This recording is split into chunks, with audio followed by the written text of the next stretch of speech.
Eu acho que é obsceno reduzir a floresta a um ativo econômico. A gente não pode cair nesse erro.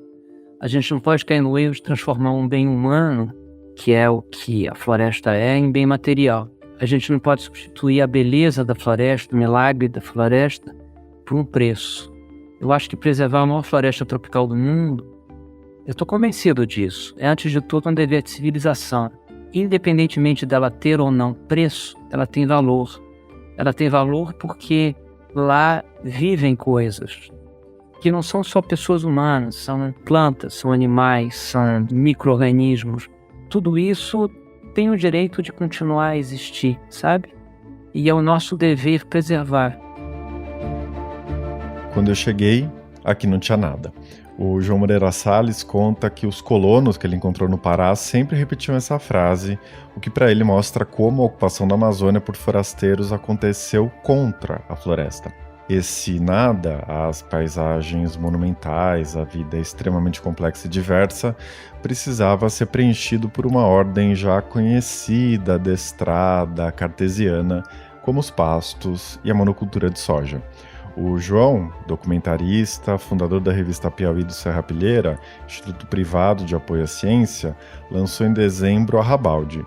O livro é resultado da temporada que ele passou no Pará e examina diferentes aspectos da realidade da Amazônia. O modelo predatório de colonização, os megaprojetos que fracassaram e a inteligência ecológica dos povos originários são algumas das questões discutidas na obra.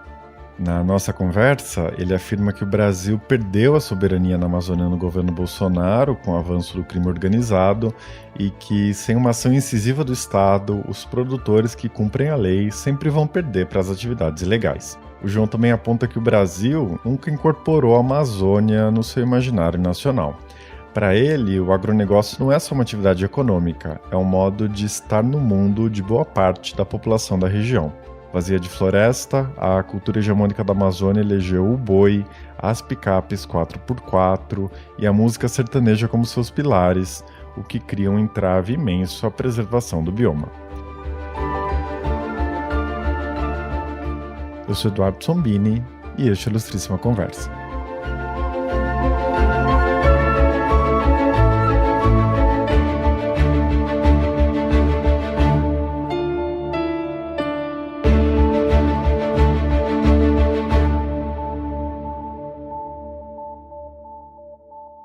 João, seja muito bem-vindo à Ilustríssima Conversa. É uma honra ter você aqui. Vai ter prazer, Eduardo. Obrigado pelo convite. Bom, a grande tese do seu livro, expressa no título, Arrabalde, é que ao longo da história a Amazônia foi vista pela sociedade brasileira como um nada, um resto, um vazio. A gente costuma ser ou ignorante ou indiferente com a floresta e os seus habitantes, humanos e não humanos. O Ailton Krenak, aliás, falou disso no último episódio, sobre como a maioria esmagadora da população brasileira despreza a Amazônia ou, quando se importa, tem uma visão utilitarista. A Amazônia precisa ser preservada não por ser o que é, mas para nos salvar da catástrofe climática. Você sintetiza isso com uma frase que ficou na minha cabeça, abre aspas. O processo de ocupação da Amazônia pode ser entendido como um grande fracasso epistêmico. O que explica esse fracasso epistêmico? Por que a sociedade brasileira nunca foi capaz de prestar atenção, de olhar para a Amazônia e enxergar o que ela é de fato? Olha, eu acho que são muitas as coisas que explicam essa indiferença. Talvez a principal é que, sem dúvida nenhuma, é mais fácil ocupar de forma predatória aquilo que não está investido de curiosidade, de afeto, de interesse. É mais fácil destruir aquilo que você não conhece e que você não se preocupou em conhecer, A Amazônia sofreu desse mal desde o início.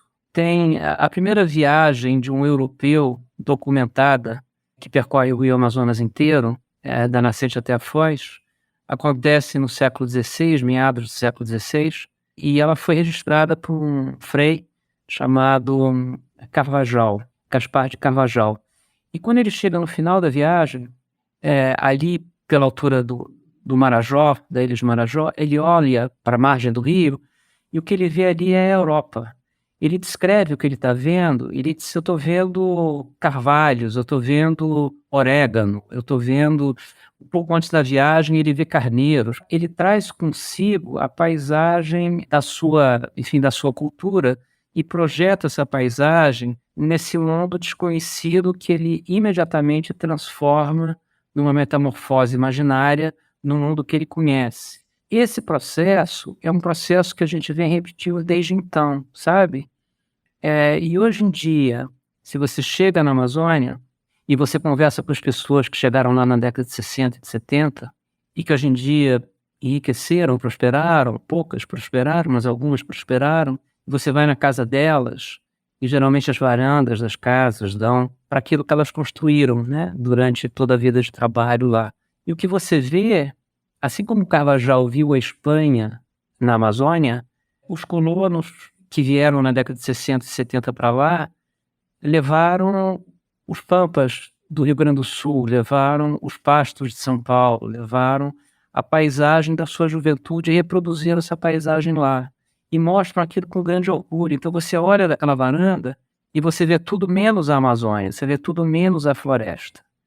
E confirmando isso, eles te dizem, e não foi um só que me disse, foram vários desses senhores hoje em dia, são homens, que hoje em dia têm 70, 80 anos de idade, eles olham para aquilo que é a obra da vida deles e com orgulho dizem para você: quando eu cheguei aqui não tinha nada. E isso é um resumo de como a gente sempre viu a Amazônia, é um nada a ser transformado.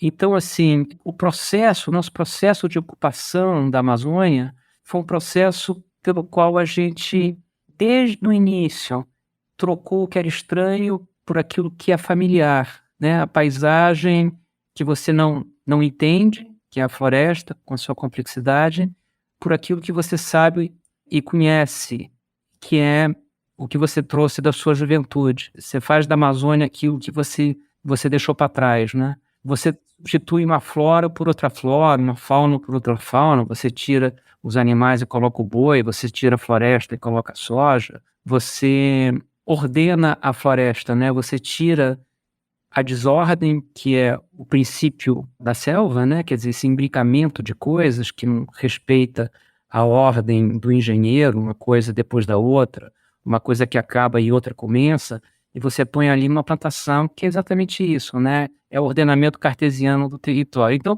é um pouco isso. Esse é o nosso processo, e eu acho que esse fracasso epistêmico do qual eu falo é exatamente essa dificuldade ou esse impulso de não conhecer a Amazônia, porque eu tenho a impressão que é mais fácil você ocupá-la, então, de maneira predatória, porque o que você está destruindo não está investido de nada, de nenhum amor. Sem dúvida. E aí nessa linha, né, você escreve também que a floresta, além de ser hostil ao corpo e ao espírito, ela afronta também o intelecto, né? É um trecho que você está fazendo referência às tramas invisíveis e complexas, né? A rede subterrânea de fungos que transporta matéria e informação entre árvores de diferentes espécies, né? Mas também aquele sem fim de outras interações ecológicas das quais a gente nem sabe direito, né? Eu fiquei pensando, né, se olhar para as plantas, para os animais, para os fungos, para os solos e a interação entre todos esses elementos, de alguma maneira pode transformar a forma como a gente concebe o mundo, né?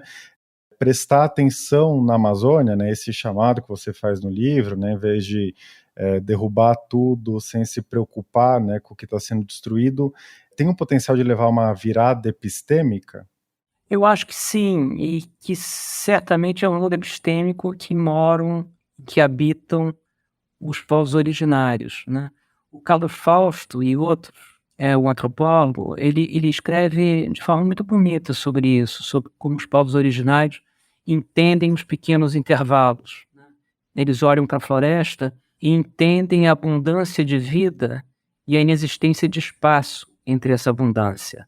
Isso os ofende. Do lado de cá, vindo com uma cabeça cartesiana que tenta ordenar as coisas e separá-las, né? O contínuo, emaranhado, nos ofende. O discreto, aquilo que é uma coisa, intervalo, outra coisa. Isso a gente compreende. Isso que eu acabei de descrever é a plantation. Aquilo que eu estava descrevendo antes, esse emaranhado, é o mundo orgânico da floresta, e que tudo conversa com tudo, e que tudo está emaranhado com tudo, em que tudo está enrolado em tudo, em que tudo está organicamente imbricado em tudo, e que produz essas interações que são de uma complexidade extraordinária. Eu conversando uma vez com um grande ecologista de uma universidade americana, ele me disse, olha, a complexidade do sistema tropical, há poucas coisas no universo inteiro que são tão complexas quanto isso, se é que há alguma. Colocar um homem na Lua é brincadeira, ele falando, colocar um homem na Lua é brincadeira comparado à dificuldade que é compreender a complexidade dessas interações. Então é um pouco isso, você tira a floresta, você coloca um pasto, é mais fácil de compreender um pasto. Você tira a floresta e você coloca uma plantação de soja, é mais fácil você compreender a plantação de soja. O processo de ocupação da Amazônia pode também ser percebido como um processo de conversão do muito ao simples, do muito ao pouco, da complexidade para a simplicidade. Na verdade, o nosso processo de ocupação é um processo pelo qual a gente simplifica a paisagem. E uma paisagem simplificada é uma paisagem mais fácil de ser compreendida, sabe? E aí você se coloca nessa outra episteme, que não é a nossa, que é a episteme, digamos, propriamente ecológica, que tenta descobrir as interações, tenta compreendê-las, tenta ler esse mundo orgânico em que tudo conversa com tudo. Para você estar nesse mundo, a primeira coisa, eu acho, é você abrir mão da ambição de querer conhecer tudo, porque você nunca vai conhecer tudo. Porque há sempre alguma coisa que escapa. É tão rico, é tão complexo, é tão excessivo que a sua inteligência é incapaz de abarcar aquilo que está diante de você, sabe? E, portanto, exige uma certa relação humilde com a paisagem, na qual você é apenas mais um elemento desse sistema ecológico, você interage com ele, mas você não é senhor dele. E se você lê os relatos indígenas e você pensa, por exemplo, nos solos e na fertilidade construída dos solos, que a gente chama de terra preta de Índia, que são solos construídos ao longo de gerações e gerações e gerações, e que dão fertilidade a um solo que é naturalmente muito pobre, e você diz, bom, foram vocês que fizeram isso. E os indígenas dizem, não, nós somos coautores, junto com os animais, junto com a chuva, junto com o vento. Eles não têm a preponderância da criação, entende? Eles não são os mestres da criação, eles são apenas mais um pequeno ator dessa peça sinfônica em que todo mundo contribui para criar alguma coisa que é maior do que cada ator individual. Não é a maneira como nós, vindo de uma cultura do domínio, uma cultura ocidental, ficamos à vontade. Essa roupa não nos cabe muito bem, entende? Porque a gente quer ser o senhor do processo. Então, essa virada epistêmica é uma virada que pode acontecer, mas ela exige uma mudança de perspectiva e um ato de humildade diante da paisagem que você está vendo. E aí eu vou te dizer uma coisa, Eduardo, assim, eu não conhecia a Amazônia, tá? Eu fui para lá, em Garibaldi nasce dessa minha intranquilidade de ser um brasileiro com meios de viajar e de ir para os lugares, e me dei conta que, com 50 e tantos anos de vida, eu não conhecia a Amazônia e conhecia um bom pedaço do resto do mundo.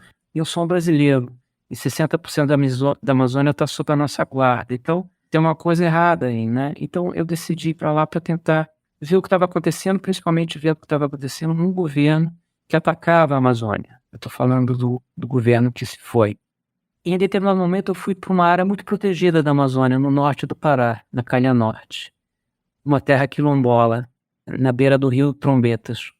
E lá você tem uma pousada e essa pousada fica alta e você vê a floresta, assim, a perder de vista. E é um milagre. A sensação é de um milagre. E de um milagre, e como todo milagre, infinito, muito maior do que a sua capacidade de compreendê-lo, sabe? E durante alguns instantes, essa virada epistêmica da qual você falou, eu percebi o que ela é, sabe? Depois você volta para o seu mundo, porque, enfim, a nossa bitola é uma bitola na qual a gente está desde sempre, então é difícil você sair dela, né, e se sentir confortável na outra. Mas essa sensação de você ser uma coisa muito pequena e aquilo ser muito grande e maravilhosamente grande, e é maravilhoso você ser pequeno diante daquela coisa grande, e de ser apenas mais uma coisa pequena diante de tantas outras coisas pequenas que juntas fazem aquilo ser oceânico, ser... O Euclides dizia, é um excesso de céu sobre um excesso de águas. A Amazônia, como ele definiu a Amazônia, é um pouco isso, sabe? E isso pode te deixar afrontado, pode te deixar intranquilo, ou pode te colocar numa posição de maravilhamento, que é um pouco o que acontece com os viajantes, com os naturalistas, que veem essa coisa imensa, sabem que são pequenos diante dessa coisa imensa, e isso não é elemento de angústia, isso é elemento de deslumbramento, sabe? Essa virada é você conseguir passar da angústia pro deslumbramento, e ela é possível. Tem que ir para lá e ver. Muito bom. João, eu queria passar para um outro tópico, né? Ao longo do livro você está sempre fazendo referência, né, a essa possibilidade de virada epistêmica. E tem um outro ponto que você sempre retoma, que é essa ideia de que foi tudo destruído para nada. Que o que sobra não é uma Califórnia do agronegócio, altamente produtiva e tecnológica, mas ruína, pasto degradado, área abandonada, cidade precária, miséria, sofrimento, violência, etc. Né? Para dar conta disso, né, em um dos capítulos você se debruça sobre o modelo boom-colapso, né, que é bastante conhecido, essa ideia de que o roubo de terras públicas, a exploração de madeira, desmatamento, garimpo, no começo leva a uma euforia econômica, né, por alguns anos, mas que a bancarrota chega pouco tempo depois. Essa lógica, né, que esse modelo está fazendo referência, que você sempre retoma, é sempre da pilhagem, da especulação, nunca de um desenvolvimento econômico com o mínimo de comprometimento com os lugares, etc. O que eu queria te perguntar, né, que me chamou a atenção é que,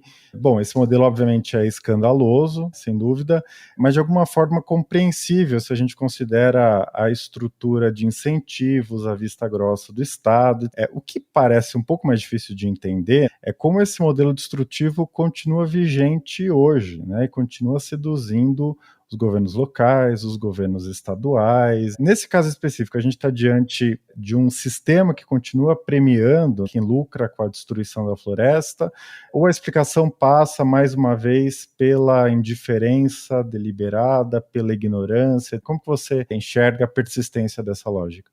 Eu acho que essas duas coisas estão muito ligadas, quer dizer, a indiferença, que é uma diferença também do Estado brasileiro em relação à Amazônia, permite que o processo de ocupação seja o de um colapso, porque o que está sendo destruído não tem valor aos olhos do Estado brasileiro, né?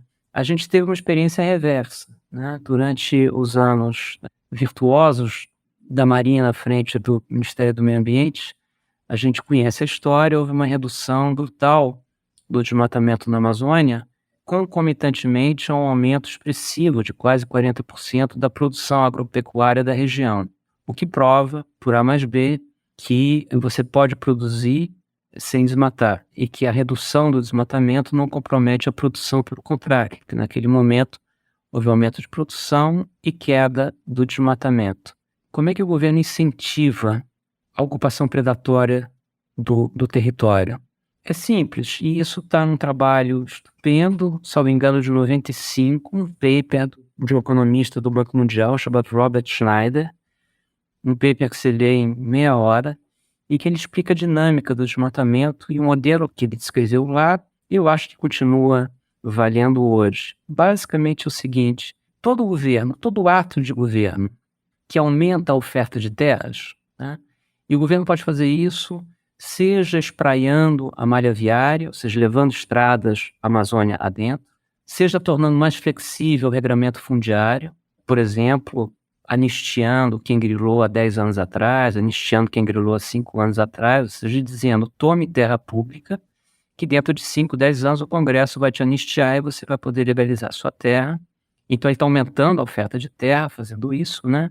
seja demonstrando leniência em relação ao roubo de terra pública. E o nosso roubo de terra pública no Brasil é absolutamente escandaloso, né? Nos últimos 3 anos, a gente perdeu alguma coisa como 35 mil quilômetros quadrados de floresta, o que é mais do que uma Bélgica, tá? Só para você ter uma ideia. Essas terras que eram floresta e eram públicas, portanto eram nossas, elas foram ocupadas e, portanto, com isso o governo aumentou a oferta de terra. O que acontece quando o governo faz isso? É que, como a terra é muito barata, ela não custa nada, você pode ocupá-la de maneira vagabunda. Você não precisa se preocupar com a sua fertilidade, você não precisa preocupar com questões de erosão, você simplesmente garimpa o nutriente dessa terra, você taca fogo, como muito material orgânico foi queimado, a terra se torna fértil, a terra que é pobre se torna fértil por um par de anos, digamos uns 10, 12 anos. Durante esses 10, 12 anos, você garimpa esses nutrientes, você acha que é uma agricultura, um pecuarista, você não é, você é um garimpeiro, só que nesse caso de nutrientes, como toda atividade minerária, esses nutrientes se esgotam, a terra fica absolutamente empobrecida e ela é então abandonada. Você tem no Brasil alguma coisa como 17 mil quilômetros quadrados, para você ter uma ideia, isso é quase um quite de terras abandonadas nesse processo, porque o sujeito foi, invadiu, tacou fogo, cultivou o que dava para cultivar, colocou os bois magros que puderam sobreviver durante 10, 12 anos. Quando os nutrientes se esgotaram, como o governo diz, não, tem oferta de terra abundante para frente, pode ir que eu não vou fazer nada, pode derrubar, pode ocupar, a terra nunca vai valer nada.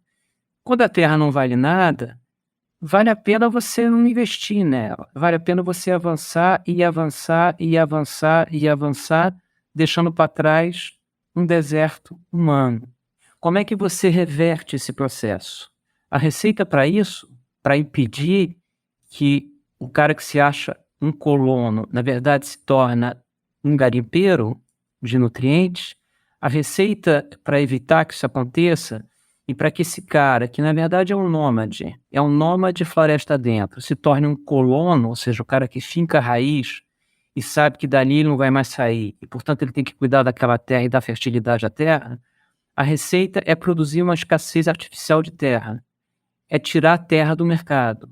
E você tira a terra do mercado de que maneira? Reduzindo a oferta. No caso de terra pública, você faz isso de maneira muito simples, criando unidades de conservação, criando terra indígena, que funcionam como uma barreira contra o avanço das fronteiras, que foi o que aconteceu durante o período da Marina. Você destinou as terras públicas, você criou unidades de conservação que funcionaram como uma barreira a esse avanço. E se não houver essa barreira, esse modelo será sempre vencedor, porque sempre valerá mais a pena você ocupar terra pela qual você não precisa se preocupar, você não precisa zelar por ela, porque você esgota e você sabe que vai poder continuar a avançar e avançar e avançar e avançar. O resultado disso é que, Eduardo, você anda por algumas regiões do Pará, nas estradas, e você é capaz de percorrer 40 minutos, 50 minutos de carro sem ver nada, rigorosamente nada. Você vê uma cerca caída, um curral que não tem mais teto, você vê um paiol cuja parede caiu, porque são essas terras que foram ocupadas, foram esgotadas, foram deixadas para trás e o sujeito avançou. E agora ele está produzindo isso 100 quilômetros à frente, 300 quilômetros à frente. Ele está fazendo isso hoje em Itaituba. Ele está fazendo isso hoje em Novo Progresso. Ele está fazendo isso hoje no sul do Amazonas, que começa a ser ruído por esse processo. E o que acontece com essa terra abandonada? Essa terra abandonada foi feito um estudo demográfico há pouco tempo atrás pela Universidade de Minas Gerais. E hoje em dia você tem uma força de expulsão de população nessas regiões desmatadas. Elas são incapazes de sustentar a vida. Então essas regiões hoje em dia perdem população.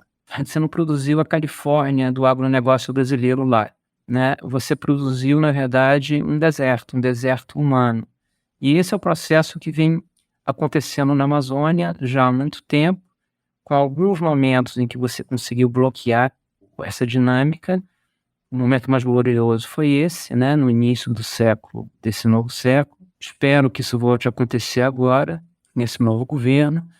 Mas essa é uma dinâmica perversa, porque, de fato, nenhuma atividade legal, o sujeito que cuida da terra dele e que, portanto, investe em tecnologia, pela fertilidade do pedaço de chão que ele conquistou, esse cara vai sempre perder para o sujeito que está ao lado e que ocupou de maneira ilegal e criminosa. Então, tudo que é legal na Amazônia perde para tudo que é ilegal na Amazônia. E a única maneira de você reverter esse processo é fazer valer a lei, né? Você precisa de lei e de ordem, que era a outra ferramenta, talvez a principal ferramenta do PPCDAN, que foi o Plano de Proteção da Amazônia, que vigiu durante aqueles anos de Marina. Se você não tiver IBAMA funcionando, Polícia Federal, Ministério Público, cuidando do território e impedindo que esse garimpeiro de nutrientes continue a avançar, do ponto de vista meramente econômico, esse é o modelo que vence. Os incentivos são todos favoráveis a esse modelo. Com certeza. João, você mencionou agora o PPCDAN, né? E eu fiquei lembrando daquele trecho no livro em que você, a partir de uma pesquisa, né, aponta que essas ações de comando e controle, né, como são conhecidas, né, que são os fiscais do IBAMA em campo, destruindo equipamento, prendendo criminosos, etc., foram as medidas mais efetivas para levar aquela queda vertiginosa do desmatamento daqueles anos. A gente está esperando com a volta da Marina ao Ministério do Meio Ambiente que algo parecido, né, o PPCDAN venha a ser discutido, venha a ser apresentado nos próximos meses. Como você enxerga esse tipo de medida na conjuntura atual da Amazônia, né? Porque já vi você falando sobre isso, outros especialistas falando sobre isso, que a situação de 2023 é incomparavelmente pior a de 2003, 2004, né? Uma região muito mais conflagrada, as pessoas armadas, o crime organizado que explodiu, etc. Enfim, né? Como pensar esse tipo de medida no cenário atual da Amazônia?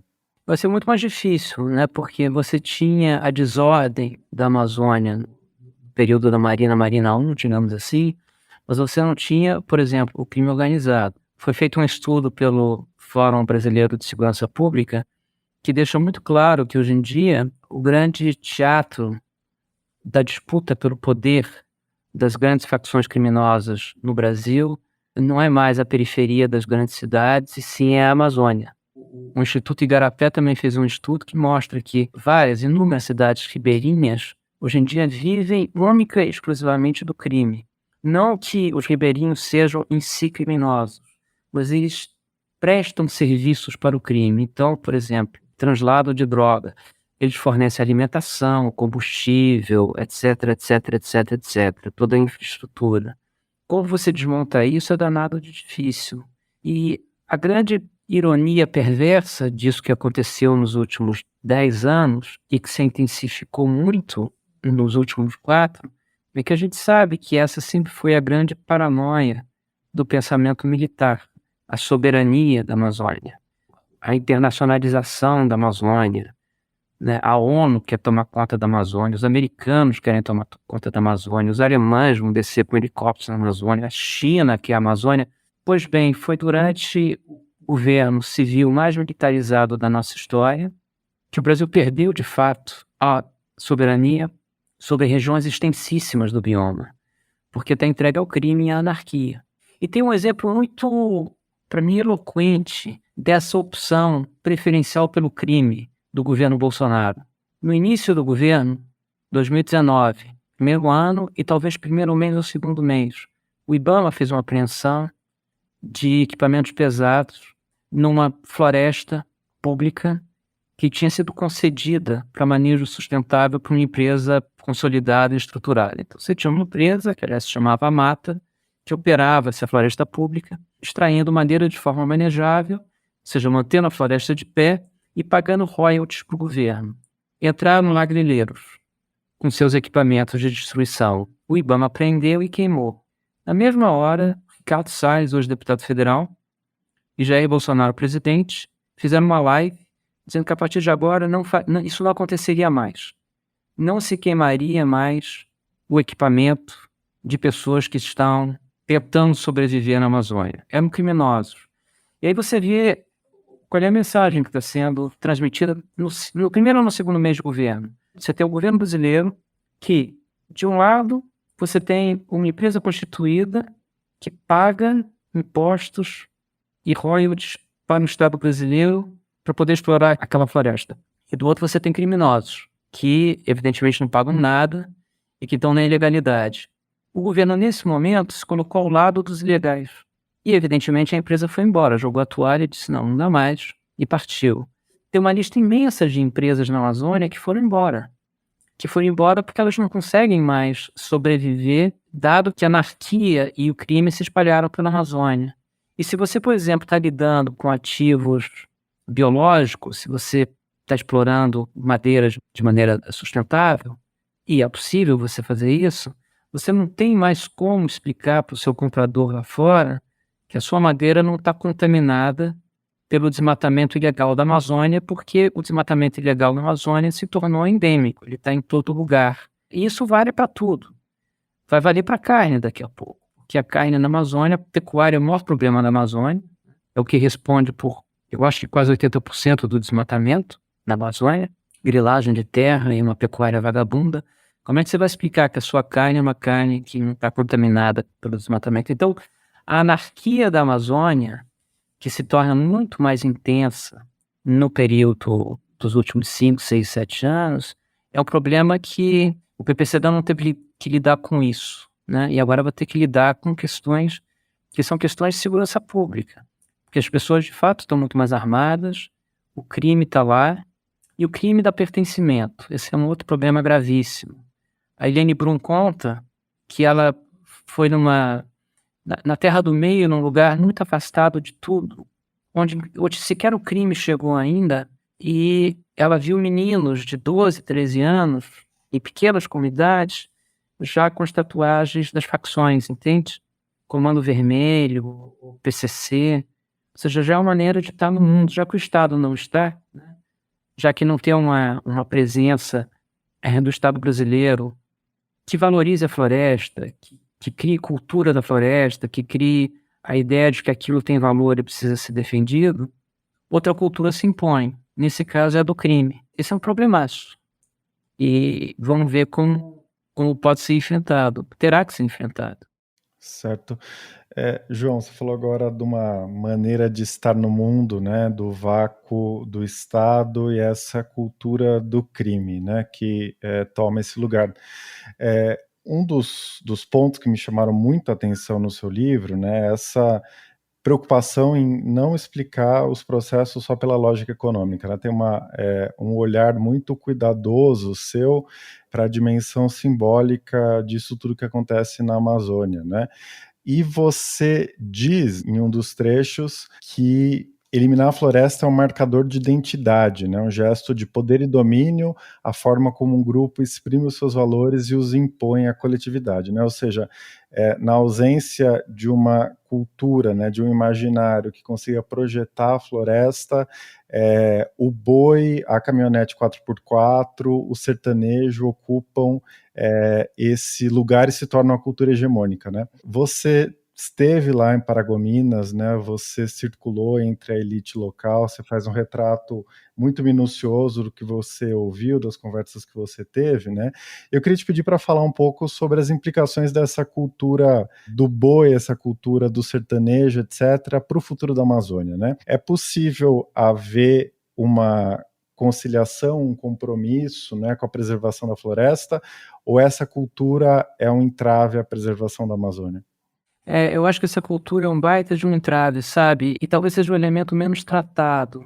É difícil você colocar numa tabela Excel a cultura, sabe? Ou fazer uma regressão econômica sobre, enfim, qual é o incentivo que precisa ser dado para que essa cultura seja trocada por outra. A cultura é uma maneira de você estar no mundo, é como você se vê, é como você se enxerga, é como você se sente em casa, né? É o que te dá identidade. E o Brasil tem um fracasso epistêmico do qual a gente falou, né?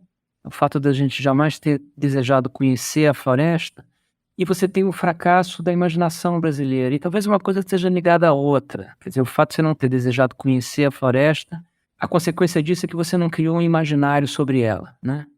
Assim como, por exemplo, os americanos criaram um imaginário sobre o oeste americano, que é uma região que também foi ocupada com muita violência, por gente que saiu de um canto e foi para lá, expulsando as populações originárias, dizimando um processo de ocupação violenta, colonial e violenta, mas, no entanto, eles estavam abertos para serem tocados por aquilo que eles viram, né? E aí o oeste americano virou matéria imaginária, e a gente vê essa matéria imaginária no cinema americano, na música americana, na literatura americana e por aí vai. Nada parecido aconteceu no Brasil em relação à nossa ocupação da floresta. É claro que eu não estou falando do pensamento indígena, não estou falando sequer dos grandes escritores que estão lá, mas eles não conseguiram, e aí o problema é nosso, não é deles, né? Eles não conseguiram entrar no veio central da nossa imaginação. E a nossa imaginação não está contaminada pela floresta, e em parte é o que permite que ela seja destruída sem que a gente se sinta indignado, sem que isso pareça um pecado ou uma heresia. E é uma coisa muito impressionante você viajar por regiões imensas da Amazônia. Eu tive em Rondônia durante as eleições e no Pará durante os 6, 7 meses que eu passei lá. E a floresta não é uma presença, ela só é uma presença se você vai para um território indígena ou para um território quilombola. Mas nas cidades, nas fazendas, na ocupação do colono que foi para lá, principalmente na década de 60 e 70, a floresta não existe como elemento de pertencimento. O que existe é o boi, é a cultura do boi, com tudo o que isso implica. Porque não é só o boi, é o que você come, é como você se veste, é como você se locomove, é o que você vai fazer no fim de semana, você vai no rodeio, é a música que você ouve, que é a sertaneja. Todo esse mundo mental que te constitui como pessoa. Como é que você muda isso? É danado de difícil, né? E só pela cultura. Não há outro caminho. E é por isso que eu acho que um programa bacana de governo seria você fazer um pouco o que o Roosevelt fez durante a Grande Depressão Americana, quando ele mandou grandes fotógrafos, cineastas, escritores, poetas para o sul dos Estados Unidos para produzir uma imagem daquilo que estava acontecendo lá e que os habitantes do leste americano industrializado desconheciam. E aí você tem a produção do Walker Evans, da Dorothea Lange, enfim, de todo mundo que foi para lá e que produziu a nossa imagem mental do que foi a Grande Depressão. Você poderia fazer uma coisa aqui parecida. Pega os grandes poetas, os grandes escritores, os grandes cineastas, os grandes artistas plásticos que não conhecem a Amazônia e manda eles para lá. E pega os grandes cineastas, os poetas, os escritores amazônidas e traz eles para cá e faz uma espécie de, sabe, de embaixada cruzada para fertilizar as nossas imaginações, sabe? E para que vire matéria simbólica. Ela não é matéria simbólica, e esse é o problema. Ó, estou com um trechinho aqui, na minha frente, que eu fui buscar, quando você me fazia a pergunta, do Joaquim Nabuco, no livro Minha Formação, os livros que explicam o Brasil, né? Minha Formação é um deles, né? Às tantas, o Joaquim Nabuco escreve o seguinte: o sentimento em nós é brasileiro, a imaginação é europeia. As paisagens todas do Novo Mundo, a floresta amazônica ou os pampas argentinos não valem para mim um trecho da Via Ápia, uma volta da estrada de Salerno a Amalfi, um pedaço do Cais do Sena à sombra do Velho Louvre. No meio do luxo dos teatros, da moda, da política, somos sempre squatters, como se estivéssemos ainda derrubando a Mata Virgem. Esse é o sentimento que eu percebi lá até hoje. Isso aqui foi escrito no século XIX. Você chega lá, os colonos da década de 60 e 70 que estão lá sentados, os que estão chegando agora, dizem rigorosamente a mesma coisa. E assim como o governo brasileiro disse isso o tempo todo, né? Outro dia eu vi um anúncio da década de 70 do governo, leve a sua boiada, eles usaram em 71 a mesma expressão do Salles, leve a sua boiada para o maior pasto do mundo. O maior pasto do mundo era a Amazônia. É isso, né? E eu falo também do livro do Euclides, que é um livro maravilhoso, terrivelmente maravilhoso, maravilhoso porque eu acho que o Euclides é o maior escritor que passou pela Amazônia. Eu já falei isso em alguns lugares. Ele escreveu um livro que foi publicado póstumamente, com o título de A Margem da História, A com Crase, que é um título que ele deu, né? O primeiro capítulo do livro leva o título de Na Amazônia, Terra Sem História, porque a Amazônia é isso, né? Nessa imaginação. Não é nada, e só será alguma coisa quando nós, brancos ocidentais, chegarmos lá e começarmos a escrever a história, e é uma história dessa substituição, né? Daquela paisagem por outra paisagem. Então, nesse livro, que é um livro que todo mundo deveria ler, ele é muito sensível ao drama social, ele, Euclides. Ele descreve de forma pungente o drama social da Amazônia.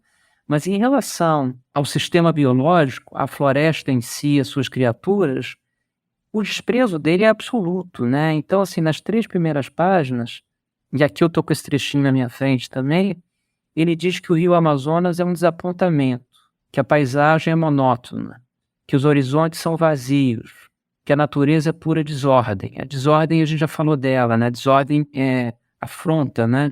Que a flora é imperfeita, que a fauna é monstruosa. Esses adjetivos são todos dele. Que os anfíbios são paleozoicos, que um pássaro que ele vê voando é desprezível e que a natureza é incompleta.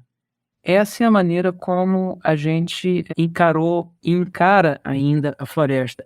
E aí, eu só quero fazer esse pequeno adendo. Essa é uma generalização. Quando eu digo a gente, eu estou falando desse contingente de não amazônicos que ocupou a Amazônia e que é responsável por já ter destruído 20% dela.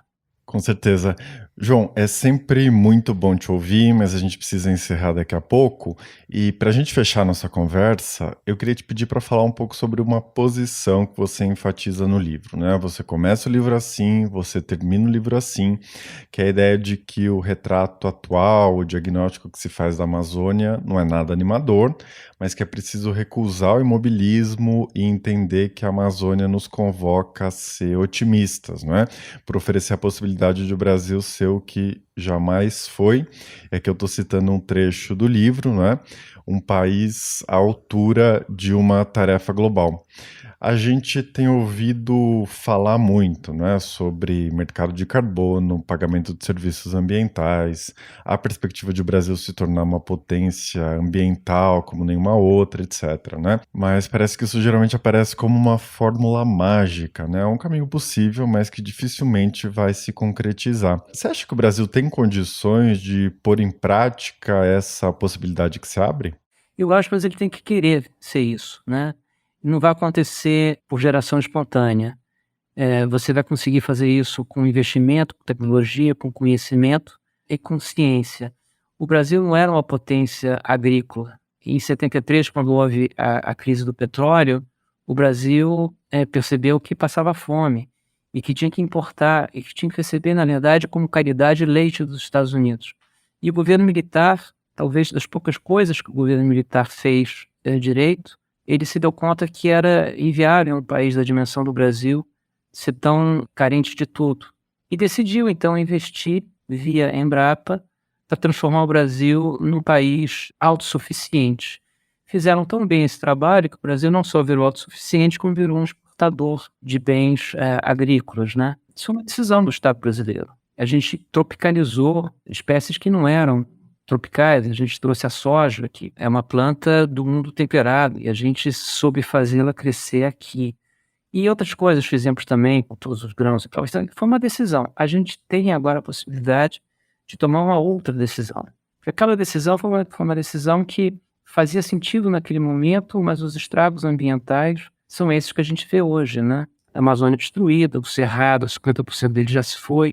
Esses sistemas que são inviáveis, esses sistemas de plantation que hoje em dia se tornam cada vez mais inviáveis.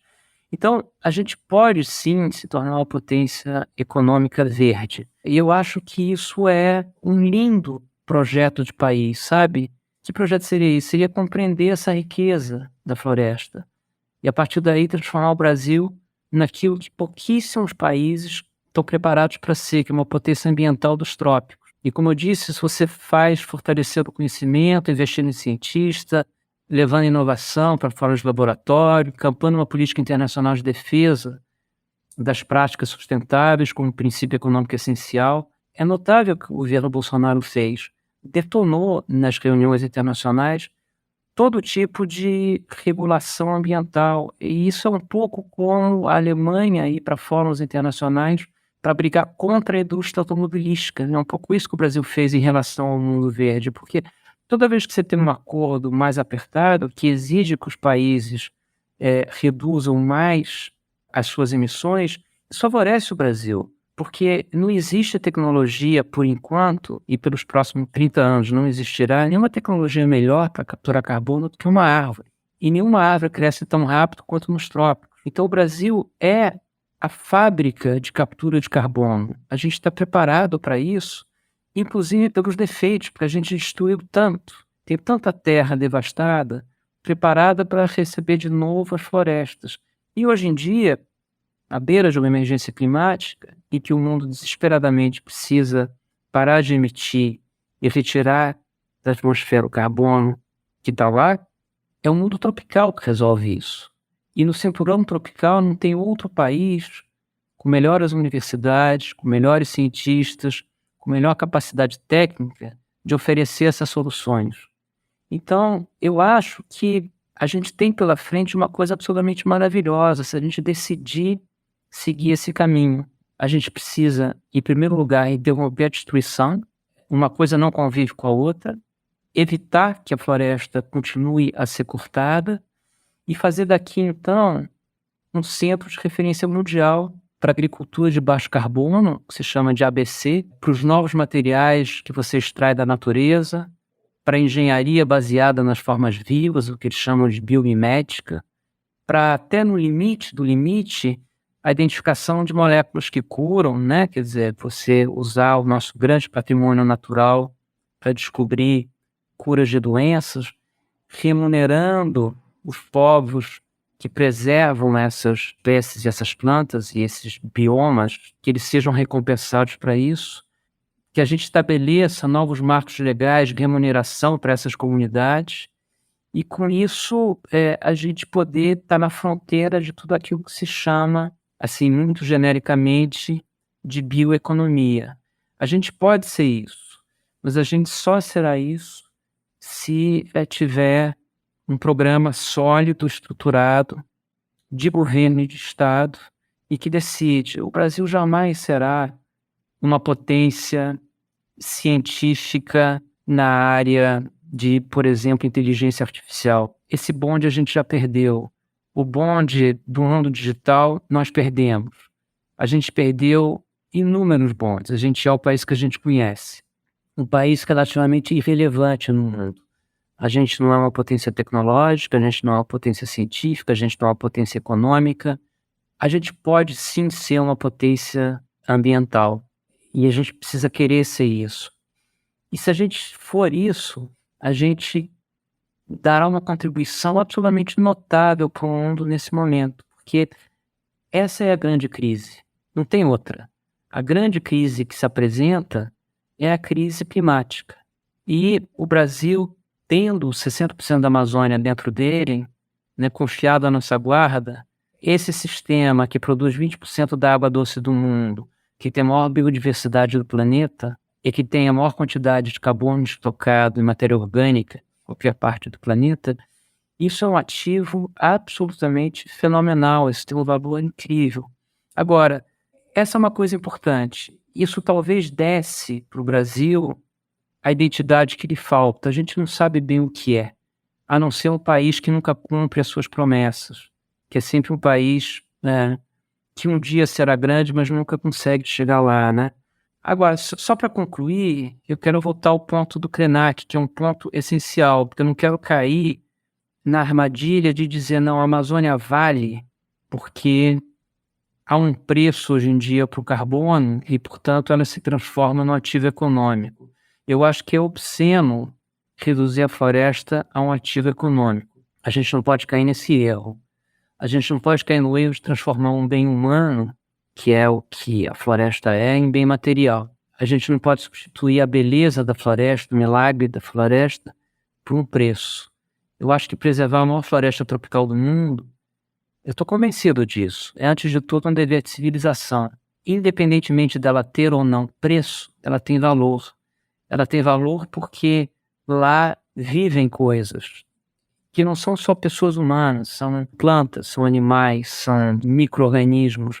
Tudo isso tem o direito de continuar a existir, sabe? E é o nosso dever preservar. E eu acho que se a gente não fizer isso, se a gente não conseguir defender a Amazônia, a gente vai estar diante de um desastre moral, sabe? O Brasil terá sido o país que deixou que a Amazônia fosse destruída. E o inverso é que se a gente conseguir preservá-la, a gente que sempre foi um pouco coadjuvante da história, a gente que fez tão pouco, a gente vai ter finalmente um desafio à altura de uma grande nação. E eu acho que em poucos anos a gente vai saber que caminho a gente escolheu, sabe? O fato de a gente ter mudado agora de governo e optado por um caminho da preservação me deixa otimista, porque me parece que a gente quer mais esse caminho do que o outro, sabe? E se isso acontecer, o Brasil terá razão de se orgulhar do que foi e do que é. Perfeito. Para recapitular, o João Moreira Salles é autor de Arrabalde em Busca da Amazônia, que saiu em dezembro pela Companhia das Letras. João, eu queria agradecer muito a sua participação. Foi um prazer enorme ler o seu livro, te receber aqui. Muito obrigado. Eduardo, muito obrigado. Foi um prazer falar com você. Este foi Ilustríssima Conversa. Eu sou Eduardo Sombini e a edição de som foi feita pelo Rafael Conkle. Se você tiver comentários, críticas ou sugestões, fica à vontade para me escrever. Pode ser pelo Twitter ou pelo Instagram, ou pelo meu e-mail, que é o eduardo.sombini@grupofolha.com.br. Eu também deixo o convite para você avaliar a gente no Spotify, no Apple Podcasts ou no seu tocador preferido, e também indicar este ou algum outro episódio para alguma pessoa que ainda não conhece o Ilustríssima Conversa. A gente se vê daqui a 2 semanas. Até lá!